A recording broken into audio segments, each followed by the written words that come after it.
बसू नका फक्त. आणि आता तुम्ही बघायचा आता किती दिवसांनी पकणार आहे सांगा. तयार झालं की नाही नाही 8-15 दिवस लागतील. या पुढे बाप्पा ही चेंग तयार आहे. हा ती एक तयार आहे. हे असं व्हायला पाहिजे. आणि या पुढे या जरा. आपल्याकडं जी प्रचलित निगेटिव्ह नकारात्मक म्हण आहे की रोजगार हमी अर्ध्यात तुम्ही अर्ध्यात आम्ही. मात्र इथे एक उदाहरण असं आहे की रोजगार हमी विकासाच्या येते कामी. माझं म्हणण्याचं कारण असं आहे की शेवगा लागवड ही शासनाची जी योजना होती त्या योजनेचा चांगला लाभ घेतला तर डबल उत्पन्न होतं. डबल म्हणण्याचं कारण असं आहे की रोजगार हमीतून आपण आपल्या शेतात केलेल्या कामाचा मोबदला मिळतो आपल्याला. त्यासोबतच चांगलं उत्पन्न घेतलं तर आपल्याला या शेवग्याला बाजारात विकून देखील त्याचे पैसे घेता येतात. आणि त्यामुळे हे डबल उत्पन्न म्हणण्याची जी पद्धत आलेली आहे. आपल्याकडे शासनाच्या योजना म्हटलं की त्याचा फक्त अनुदान लाटायचं, पुन्हा त्या योजनेकडे बघायचं नाही, ते अर्धवट सोडून द्यायची, अशी मानसिकता प्रचलित आहे.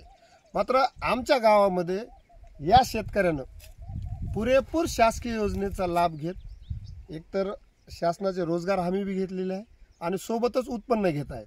आणि ह्याच पद्धतीने जर काम केलं तर नक्कीच या योजनेचा उद्देश सफल होईल. माझ्या आंबेसावळी ग्रामपंचायतमध्ये विहिरी असो, गायगोटे असो किंवा शेवगा असो किंवा रेशीम असो, शेतकरी मोठ्या प्रमाणामध्ये याच्यामध्ये उत्साह दाखवत आहेत. आणि त्यामुळं हे डबल उत्पन्न मिळते. शेतकऱ्याच्या आत्महत्या असो किंवा शेतकऱ्याचं मागासलेपण असो, ह्या सगळं कमी करण्यासाठी ही योजना नक्कीच फलदायी आहे. मात्र ह्याला अडचण कुठे येते? आपल्याच मानसिकतेत येते. आपण फक्त अनुदानापुरतं करतो आणि मग अनुदानापुरतं केल्यानंतर त्याचा पुढं काही उपयोग होत नाही, उद्देश सार्थ होत नाही. आणि उद्देश सार्थ नाही झाला की योजना भाषणात गुंडाळल्या जातात. आणि योजनेचा जर उपयोग करून घ्यायचा असेल तर आपण मनातून हे काम केलं तर नक्कीच होतो.